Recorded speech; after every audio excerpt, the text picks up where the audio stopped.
Hi, my name is Melinda Johnson, and today I'm giving a speech on opposing the war in Iraq. My general purpose is to persuade my audience and to share my points of opposing the Iraqi war, listing both pros and cons of what the war has done for us today.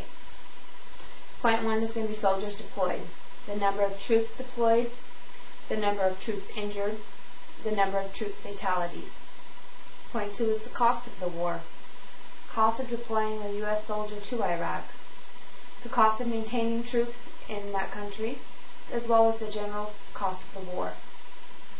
Point 3 is going to be personal experience of the war's effects, what it is like to have a soldier deployed, raising kids alone, as well as reintegrating into society after war. Soldiers deployed. As of September 30th, 2009, there are 124,000 U.S. troops occupying Iraq. All other countries have withdrawn their troops from the war zone. There have been 31,529 troops wounded in the war in Iraq. 20% of these injuries are listed as serious brain or spinal injuries.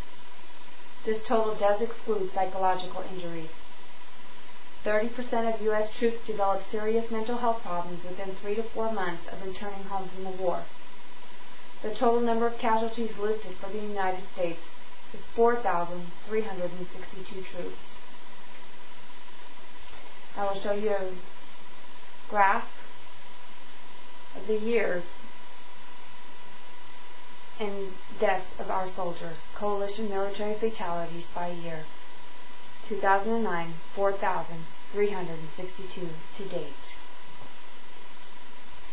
98% were males, 91% were non-officers, 82% were active duty, 11% were National Guard, 74% were Caucasian,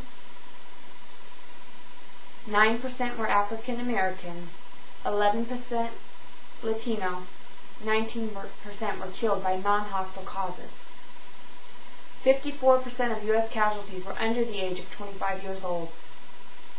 72% of those were in the U.S. Army. Non-U.S. troop casualties are 316, with 179 from the U.K. The cost of the war. It costs $390,000 per year to deploy a U.S. soldier to Iraq. The cost to maintain our troops in Iraq is $7.3 billion. This was as of October 2009. The cost of the war has cost our taxpayers a total of $800 billion through mid-2009. President Obama asked for an additional $76 billion and Congress approved it. Here's a graph showing total war allocations to date. If you'll notice here, we have a blank spot in 2010, showing that it may cost us more money to keep more troops over there for the following year. As far as personal experience of the war's effects, to have your soldier deployed, whether it be for a few months or a year, is one of the biggest hardships that one can endure. Not knowing what to expect from one day to the next, the ups and downs not only that you encounter, but that your soldier encounters being in a place of war.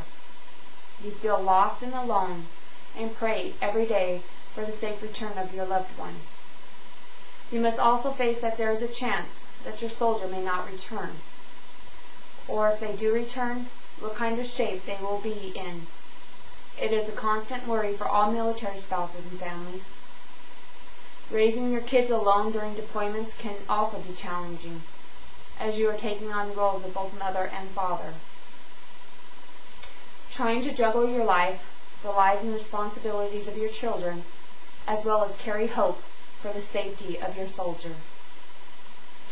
Reintegrating into society after the war is not just a challenge for your soldier, but for your family as well. People that do not support the troops look down on you for supporting your soldier. The things that your soldier may have done or may have seen while being deployed may cause some fear in your household.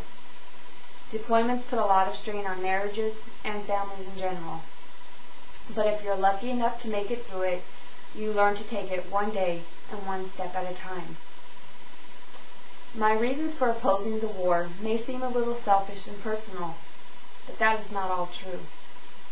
Being a military spouse is difficult, but it is also something I have chosen. To think of the money being spent to send our troops to Iraq, to support a country that is not all that cooperative in our existence, has put a strain on our economy.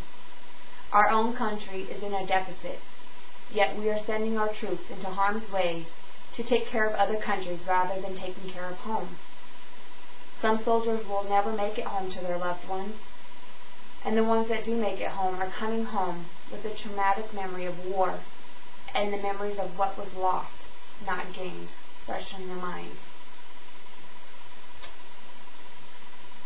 A few references that you can get information about the Iraq War.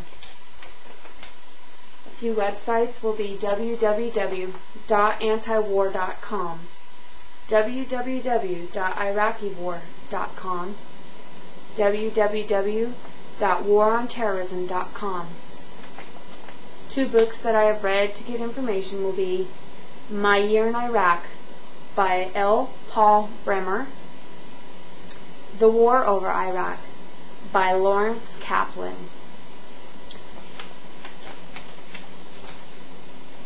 I would like to thank you all for listening to my speech today on opposing the war in Iraq.